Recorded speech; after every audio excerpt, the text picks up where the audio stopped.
जी नमस्कार। मेरा नाम डॉक्टर गुरविंदर सिंह धीरज है। मैं शेल्बी हॉस्पिटल मोहाली में एक नाक कान गले का विशेषज्ञ हूँ।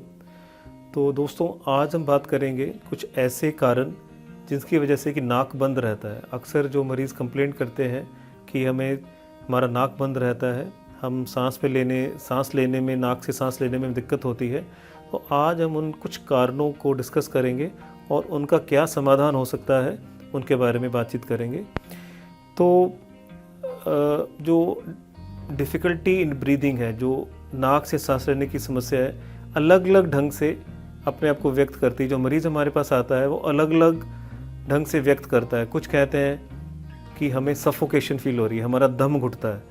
कुछ कहते हैं कि मुझे घबराहट होती है, रात को जब सोता हूँ तो मुझे घबराहट होती है। कुछ लोग हैं जो सीधा बताते हैं कि मेरा नाक बंद रहता है। Otherwise most of the population, जो मैक्सिमम पेशेंट्स हैं, वो अलग अलग ढंग से बताते हैं। और एक सर्जन का काम बन जाता है, एक ईएनटी स्पेशलिस्ट का काम होता है उसको आइडेंटिफाई करना कि बेसिक प्रॉब्लम उसकी घबराहट की या उसकी एंग्जाइटी की या उसकी रात को जो रेस्टलेसनेस रहती है या उसको जो सफोकेशन फील होती है, वो नाक की वजह से है। जब नाक में से सांस नहीं आता है रात को तो पेशेंट को घबराहट होती है। और ये बाकी किसी भी ढंग के सिम्टम्स हो सकते हैं, उसमें एंग्जाइटी भी डेवलप हो जाती है कुछ पेशेंट्स में। तो इसको आइडेंटिफाई करना बहुत ज़रूरी है, तभी उसका समाधान किया जा सकता है। तो अगर आप भी इन लक्षणों से प्रभावित हैं और ख़ासकर ये लक्षण आपको रात के समय ज़्यादा महसूस होते हैं, तो आपको तुरंत किसी ईएनटी विशेषज्ञ से मिलना चाहिए ताकि ये देखा जाए कि आपके नाक में कोई ब्लॉकेज या ऑब्स्ट्रक्शन तो नहीं है। तो नेज़ल ब्लॉकेज को हम दो भागों में डिवाइड कर लेंगे। एक तो बच्चों में जो नेज़ल ब्लॉकेज होती है, बच्चों में वो जो बच्चे मुंह से सांस लेते हैं, और एडल्ट्स जो मुंह से सांस लेते हैं, दोनों में कारण कुछ डिफरेंट रहते हैं।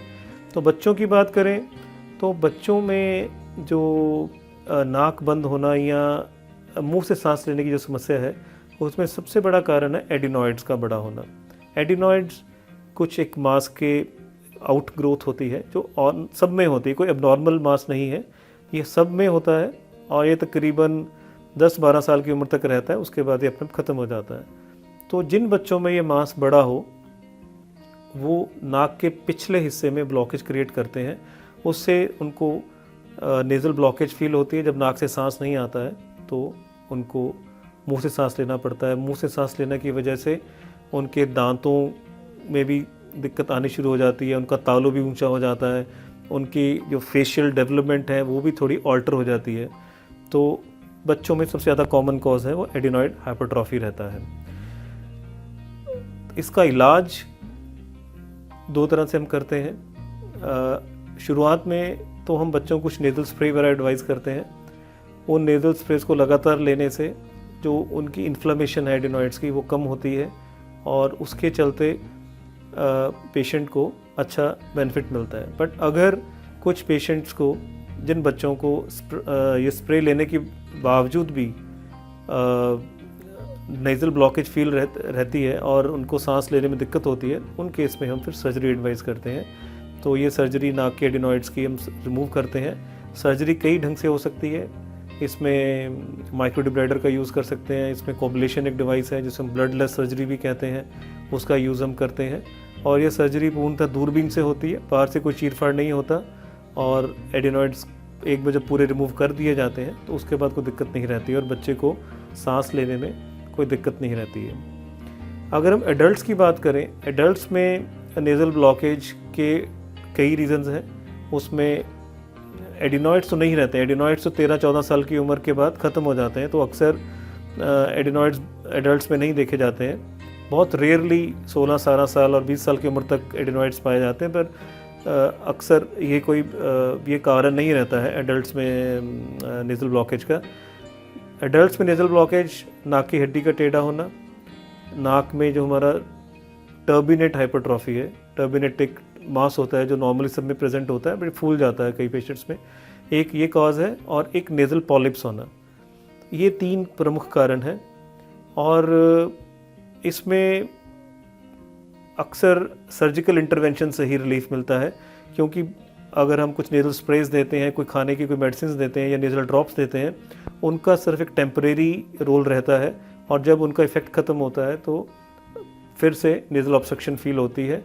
तो नेज़ल ऑब्स्ट्रक्शन एडल्ट्स में हड्डी टेढ़ी होना हो या पॉलिप्स हो या टर्बुलेंट हाइपरट्रॉफी हो, इनका सर्जिकल समाधान ही संपूर्ण और पूर्णतः तौर पे एक अच्छे रिजल्ट्स देता है। तो इनको सर्जिकली ट्रीट किया जाता है।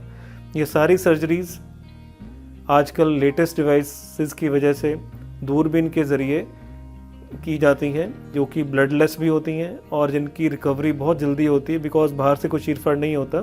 तो रिकवरी बहुत रैपिड होती है और पोस्ट ऑपरेटिव पेन बहुत कम रहती है और पेशेंट कुछ दिनों के भीतर ही अपनी नॉर्मल लाइफ, नॉर्मल दिनचर्या में आ जाता है। तो ये कुछ कारण हैं जो बच्चों में और एडल्ट्स में नेज़ल ब्लॉकेज यानी कि नेज़ल ब्लॉकेज के चलते माउथ ब्रीदिंग का कारण बनते हैं। एक और धारणा जो बहुत गलत बनी है वो ये है कि नाक की हड्डी ऑपरेशन कराने के बावजूद भी नाक की हड्डी दोबारा बढ़ जाती है। ऐसा नहीं है। हड्डियां शरीर में सिर्फ 15-16 साल तक ही ग्रो करती हैं। कोई भी सर्जरी हम 15-16 साल के बाद करते हैं अगर किसी भाग पे भी बॉडी के, तो हड्डियां दोबारा ग्रो नहीं करती हैं। एक बहुत गलत धारणा ये बनी हुई है कि नाक की हड्डी दोबारा बढ़ जाती है। ऐसा नहीं है। अगर अच्छे ढंग से अच्छी एक्सपर्टीज़ और अच्छे इंस्ट्रूमेंटेशन के साथ सर्जरी की जाए और अच्छे केस में, सिलेक्टेड केस में जिसमें वाकई ही ज़रूरत है सर्जरी की, उस केस में हम अगर सर्जरी करें तो उसके रिज़ल्ट्स बहुत अच्छे और प्रभावी रहते हैं। धन्यवाद।